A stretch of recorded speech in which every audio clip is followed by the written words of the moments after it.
bandeko nyonso oyo bozwa occasion olanda émission ya Mama Bijou na mokolo ya lelo. Nga ndeko na bino ya mwasi na kombo ya Bijou d'or. Mama Bijou d'or nga na yaka pamba te so na ye boseke na ye ko betela bino lisolo ou bien na ye ko pesa bino information ou bien na ye ko lambela bino. Lelo Mama Bijou d'or na ye ko betela bino lisolo na ngeza nango vraiment mulayi te za nango ka mukuse parce que na sina beta yango. Na ye eloko epesi nga makasi ya osala mwa émission oyo mwa moke parce que nazwi voice moko euti Afrique du Sud. Ndeko na nga moko ya mwasi alobi Mama Bijou d'or zwa voice oyo tiango na émission na yo mpona kopesa ba mama oyo bakendeke mabala na bana na bango ya basi mayele. Yango wana nga Mama Bijou d'or avana tia voice wana na lili moke na solola selon sujet wana parce que na sina loba yango.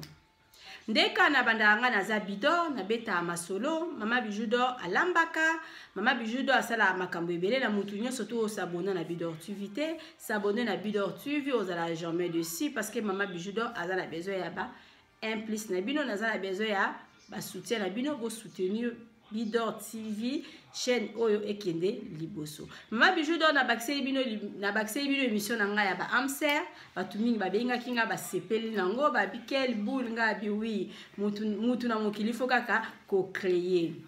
Soko za na yo mutu créaka otikala peka mutu o créaka. Donc émission na nga ya ba amser naza ko inviter ba amser o mutu nyonso toza na ndaku luka amser ozwaka te mikala liko tenter Mama Bijou d'or tindela Mama Bijou d'or vidéo na yo Mama Bijou d'or arotia yo na émission et puis totala ndenge nini eko passer ou be eko la ofen.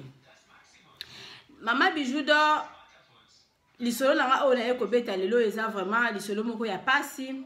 Ndeko nanga moko ya mwasi na Afrique du Sud ka ndenge zalaki na mobali na ye azalaki na mwana na ye abota avant mwana na ye ya 11 ans ba vie oka ya ba commerce mwasi abimaka akende mwa commerce na ye quelque part bokoyoka atikela mobali na ye mwana na ye wana ya 11 ans mobali wana papa wana ya ndoki abimaka na ye na mwana wana ya 11 ans ti mwana na ya 11 ans ekokoma na 13 ans ka na ba confinement oyo Mama aye kokanga bango donc de 11 ans à 13 ans. Papa wana abimaka na mwana ya mwasi na ye.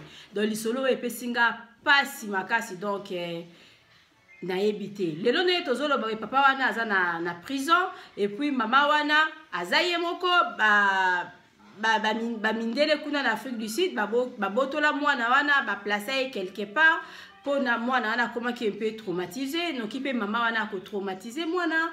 Donc papa wana abebi sivi na ye parce que boloko oya kosala e kozala boloko ya 10 jours 20 jours 1 mois te kozala boloko moko ya mulai na yebite bakosela kaka nazalaki envoûté yango ya bambula ebele ozala kaka envoûté ba papa la ngai o bosala makambo boye bosala mabe boluka nzambe parce que eza malamu te mwana ya mwasi na yo aza mwana na yo. Ozala mama ozala mwana eloko nini ozoluka kande Mama Bijou d'or alobaka 99 jours ezala ya mutu azosala mabe jour moko ezalaka ya mutu oyo aza innocent neti mwana mama wana azalaki innocent ayebaki eloko te nzambe abombelaki ka jour moko wana alobi okanga bango. Donc vraiment ba mama nyonso tu bokutana na bakaya boye oyo mibali bobala ba biza na bala na bino Mama Bijou d'or azopesa bino courage parce que eza choc moko eza choc ya munene mama moko ta kokolinga likamba bongo so mobala na ki prison ya bambule belete na mona koka te na vie parce que non likambo lisolo o epesi ngai pasi bandeko na ngai ya basi oboleka na bakaya boye o mibali babebisa bana na bino courage. Donc tozaka na mokili ya nzambe tata wana afutango kaka afutango ba papa o bosala makambo aboeta mususu mwasi ozala na ye ayeba na ye pete tina lelo continue ka en tout cas osala eloko moko eleki kutuko boma mutu eleki kutuko boma mutu donc ndengo zotala nga wana oza vraiment ndoki na maseke boy donc za mutu moso ba yebi ba mwasi na ayebi we ba yebi yo il faut ba tumba yo parce que ozala mama ozozwa susu na mwana basi bazala bango ebele bima na yo libanda linga na yo basi mususu pourquoi okende kozwa kaka mwana ya mwasi na yo pona nini mama Bijou do aloba ba gros moté pourquoi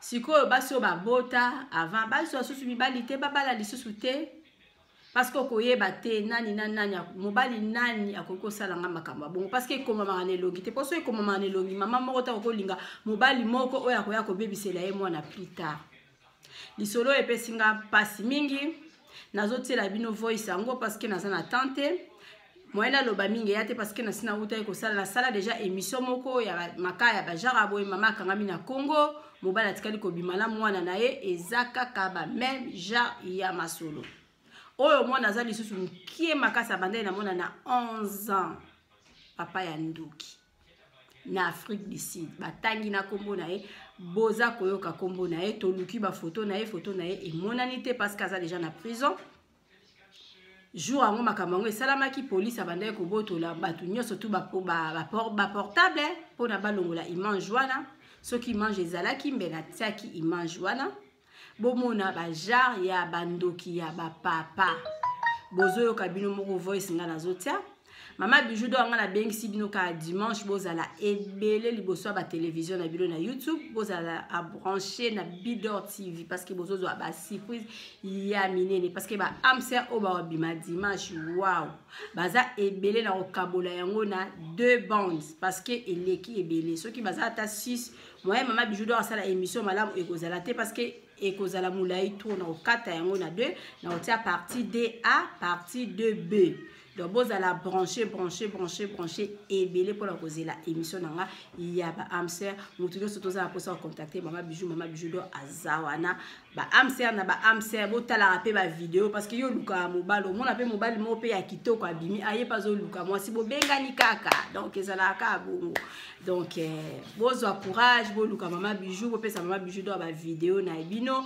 parce que condition musu ezate ka vidéo parce que na musika moi mama Bijou do alukela amser ezate yo pesa mama Bijou do amser et pesa mama Bijou do vidéo na yo bato balanda nga o bazala na posta ya koluka basi bazala na posta ya koluka mibali bakobenga yo donc naza ya kosepela parce que nayebi ki dimanche boko zala ebele liboso ya ba téléphone na bino liboso ya ba TV na bino pona kotia YouTube kolanda Bidor TV kotala émission ya ba amser to bandango déjà na 18h po ekozala 2 bandes na tieli bino voice ndeko nanga mwasi avandi na Afrique du Sud boyoka makambo somo tata oyo ya ndoki esika za wana na prison kutu pona nga mama Bijou do abima lisusu take kufa ka kuna parce que aza mutu ya ko tumba ye voice yango yo boyoka ngala bino rendez-vous lobi naza na recette moko na kosalela bino donc ba recette mo do recette mo elo mo beto liaka kala lobi bana mtu bolamba te nga moko mama Bijou na lamba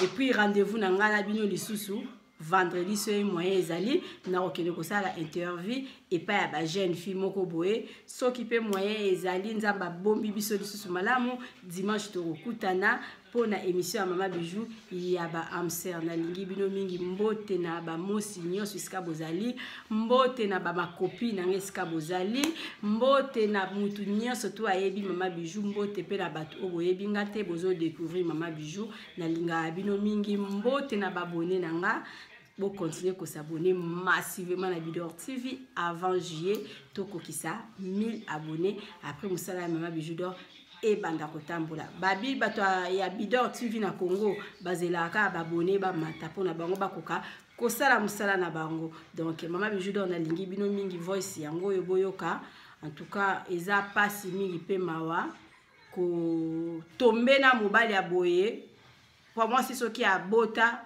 akoki kotula te vi na ye mobimba il faut tenter chance luka mobali mosusu donc kokuta na mobali boye eza malchance donc nzambe ka mutu ayebi voice yango boyoka à la prochaine jour en direct de l'Afrique du Sud nazana lisolo mona koki partager na yo en tout cas mama Bijou esali pasi tellement pasi ezali histoire ya papa moko boy Jibril na mwasi na ye Nicole na mwana na bango Marcia. Mama Nicole ayaka na libala epa papa Jibril na Marcia azalaki mukie. Azalaki mukie na ba 3 ans. Avandi na libala na ye mobali asalaka. Azalaka sécurité na mall moko awa. Mwasi akendaka Cape Town kosomba ba makayabu koya koteka na Jobour. Maman Nicole comme d'habitude akendaka ba voyage soki asali ata ba 2 semaines soki eleki mingi ba 3 semaines après azongi Jobour na biloko na ye ateki kaka bongo. Mobali atikala kaka na mwana akomi na 11 ans. Abokoli mwana na de 3 ans à 11 ans. Tant mwana akomi na 11 ans, papa zalaki prêt ya ko dévierger mwana wana. Quel esprit mabe. Mama Bijou. Papa Jibril a déviergé Marcia na 11 ans. Mama ayebe lokote, mama kenda kaka voyage. Na ye na Cape Town, asombaka askenda osalisa ba makayabu na ye na Cape Town, ayaka oteka ngo na Jobour. Papa Jibril soki mwasi na yake Cape Town, yabima kaka na Marcia mwana na yo ya bokoli. Nzambe lokola lalaka te okoko yiba 99 jours. 100e jour ezali ya Nzambe. Kaka na makambo confirmement oyo Nzambe vraiment asungi. Mama Nicole banda ba confirmement oyo asengaka mobali na ye nzoto, mobali na ye aboyaka. Soka sengi mobali naza fatigué. Soka sengi mobali na ye naza na ba problème nanga. Yozo mona makambo te bomi misala mbongo bona azwelaka mosi ba raison. Mosa bisuko yo koma na degu na ngato ndengeni. Ok, akoma na degu mwasi ne po ebi kazwa deuxième femme nde Marcia mwana oya bokolaka. Papa Jibril apesi mama Nicole mbongo. Alobi na asala basha. Mama Nicole abi ok na ke shop na somba biloko na yambala moko. Après moi maman Nicole abi na lembi nanga na ba shop ngo lokola ba Q ezali pena na ba mulongo eza milai. Ngai na ok nanga kaka ta ba 15h to mulongo kitaka avant bakanga ba shop. Mobali alobi te kende kaka rapide. Omoni babiloko bien koya kosila kende kaka. Aflates mwasi. Omoni lokola osengi nga pe trop. Naza posa na oto kovanda no journée ya lelo. Naza vraiment na posa no na mbeto journée mobimba. Mwasi tellement comme azaki vraiment na posa ya mobali na ye lekaki andimi alobi ok na ke shop. Akomi kuna na shop Q mulongo leki mulai. Ok. Mwana mwasi moko atelemaki wana na Q bayebani na ye. Azwi appel babengi azonga ndako. Ayebisi mama Nicole. Mama Marcia. Yako remplacer nga na place na telemaki. Ponga balobi na zonga ndako. Mwana mwasi wana mama Nicole aki rapide. Atelemi na place ya mwana mwasi wana. Mulongo etamboli mbam. Eumelite mama ya Marcia sombi biloko. Asilis banjo somba biloko mobali abengi ye. Alobi na ye nazoya ko support yo to somba na biloko zalaka akuna zelanga nazoya tozonga nzela moko. Mwasi siko alobi ok problème ezate. Ok alingaki kaka cheke mwasi soki mwasi azaka akuna na shop tote. Ye abandi musala na ye na Marcia. Abandi kolala mwana ye mwasi na ye. Mwasi pa sombi amoni mobala umela sombi ne biloko asisa telemi libanda ye pe crédit eza lisusu te. Atindi ba voice ata 7. Mobala so répondre te mbala zaki busy pena na sentiment na ye. et arrivé que mwasi atomboli babiloko afuti chariot wana ememeli biloko tina lupango.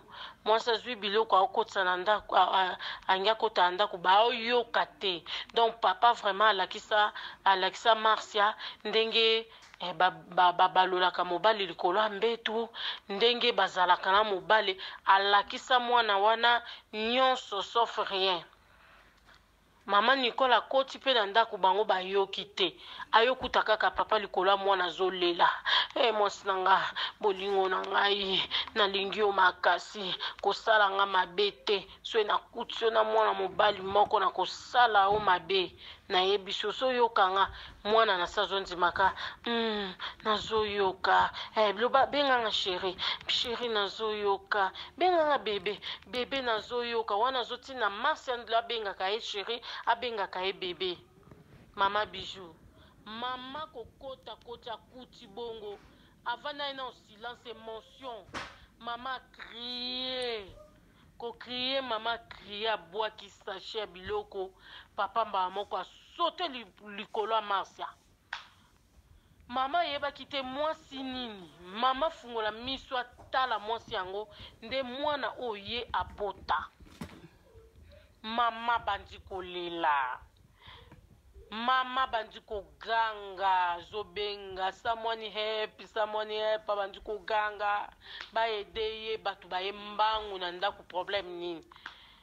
Mobali ngaki mama kangi mobali akangi ndaku abeleli batu ba ye bafu Zimbabwe. Mama Bijou ba beta papa Djibril la mort. Batindika ye mama ya Marcia kende kubenga police. Mama Nicole ke ya bengi police. Police ye. Tango police bakyo benga police. Batu batikali bawando tuna mona ba question. Nazo beta lisolo eza vrai onga mona zalaki sur place mama. Bando beta kotuna mona ba question mona bi papa bima na ngai banda nazalaka na âge ya 11 ans. Papa bima na ngai. Ya solo papa lobai na ngai mukolo na oyebisa mama nde mukolo oboma ngai. Dans na minute oyo mama Bijou mwana bazwiye bakei na ye na centre éducation bakena okobomba mwana ba corona oesila bongo mama ako rejoindre mwana po bakoka kotikele mama te na émotion wana na pasi wana baboyi atroumante mwana bakei na mwana na centre éducation. Dans na minute oyo papa akoti nanu prison akosala nanu awa ordre koma akosala nanu une année na prison. After une année wana nde arobima bandoleka na cote ti kosamba tina nde bakokateli soki 25 ans soki 15 ans soki combien toyebi te. Nde lisolo ezali na jobu awa donc esali pasi. Donc mamba confinement o penza esali ke mama Nicole a découvrir mobali nini azaka pembeni na ye. Nde lisolo na ingaki na ebisomo mama Bijou yango wana. Merci beaucoup.